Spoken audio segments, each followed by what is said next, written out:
అందరికీ నమస్కారం. రతన్ టాటాకి విశ్వం చెప్పలేమన్న డాక్టర్స్ ఈ విషయాలను తెలుసుకున్న వీడియో మీరు కంప్లీట్గా చూడండి. అప్పుడే మీకు కంప్లీట్ ఇన్ఫర్మేషన్ ఏంటో అర్థమవుతుంది. అదేవిధంగా చాలామంది వీడియో చూస్తున్నారు కానీ సబ్స్క్రైబ్ చేసుకోవడం మాత్రం మర్చిపోతున్నారు. దయచేసి సబ్స్క్రైబ్ చేసుకోండి. సబ్స్క్రైబ్ చేసుకోవడం వల్ల నేను చేసే ప్రతి ఒక్క అప్డేట్ మీరు ముందుగానే పొందగలుగుతారు. అదేవిధంగా చాలామంది లైక్ చేయడం మర్చిపోతున్నారు. దయచేసి లైక్ చేయండి. లైక్ చేయడం వల్ల ఈ ఇన్ఫర్మేషన్ మనం చాలామందికి రీచ్ చేసిన వాళ్ళు అవుతాం. ఇంకా లేట్ చేయకుండా వీడియోకి వెళ్ళిపోతాం.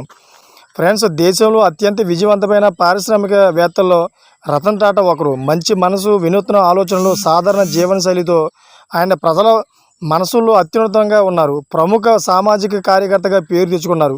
అయితే ప్రస్తుతం రతన్ టాటా వయసు 86 ఏళ్ళు. ఈ రోజు ఉదయం ఆరోగ్యం క్షీణించడంతో ముంబైలోని బ్రీచ్ క్యాండీ ఆసుపత్రిలో చేరారు.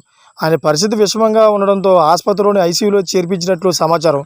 కాగా అర్ధరాత్రి 12:30 రతన్ టాటా తీవ్ర అస్వస్థతో ఆసుపత్రిలో చేరారు. రక్తపోటు విపరీతంగా పడిపోవడంతో వెంటనే ఐసీయూకి తరలించి ప్రముఖ కార్డియాలజిస్టు డాక్టర్ షారుఖ్ ఆస్పి గోల్వాలా పర్యవేక్షణలో చికిత్స అందిస్తున్నారు.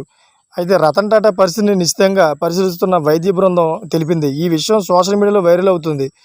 దీంతో సోషల్ మీడియాలో జరుగుతున్న రూమర్పై ఆయనే స్వయంగా సమాచారం ఇచ్చారు. 1937 డిసెంబర్ 28న ఇప్పుడు ముంబైలోని అప్పట్లో ముంబై అని పిలిచేవారు. అయితే రతన్ టాటా అక్కడే పుట్టారు. రతన్ టాటా గ్రూప్ వ్యవస్థాపకుడు జామ్ సెట్జీ టాటా మనవడు.